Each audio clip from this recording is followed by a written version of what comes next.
I'm here at York Memorial Gardens where a very special service is taking place this morning. Veterans from across the city will be gathering just a few weeks after the D-Day remembrance. This year marked the 75th anniversary of the Normandy landings.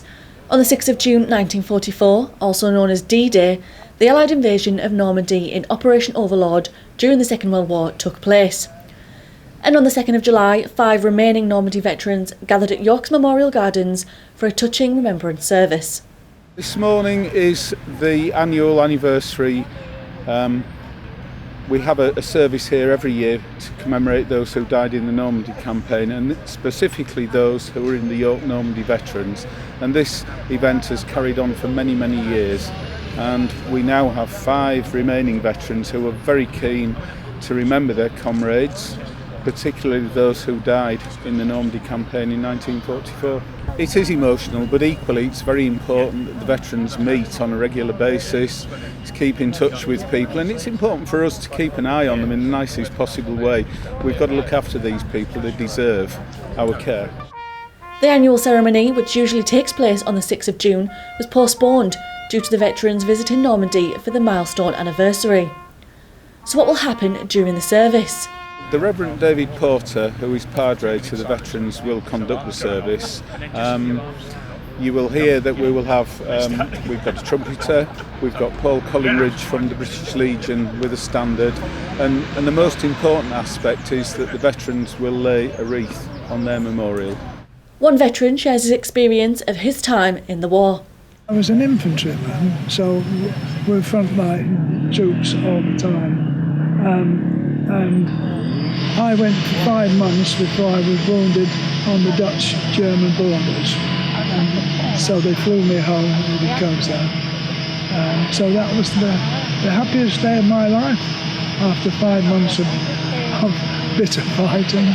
We go to many, many services over the year, and we've just come back from Normandy where everything goes off.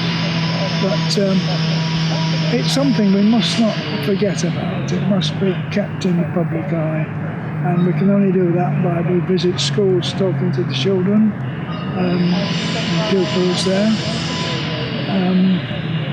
That's about it. It's my 40th visit to Normandy over the years, and I go especially to go around the military cemeteries, because there's so many people that were my age at 18 and 19 and 20 that lost their life, and I see their names there, and I'm still here after 75 years, and it's a sobering thought, really. Sadly, there are now few remaining veterans to commemorate their fellow soldiers.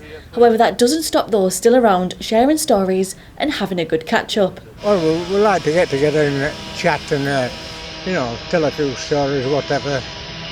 But it's more or less banter, like, It's still emotional, yeah. When we go over there, memories come back, like, different things.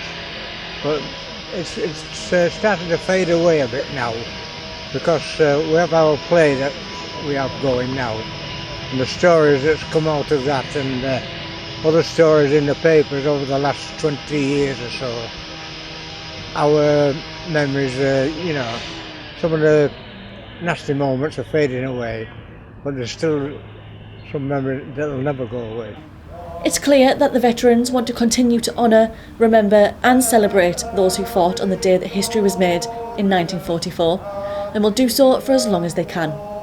Caroline Davies, That's TV.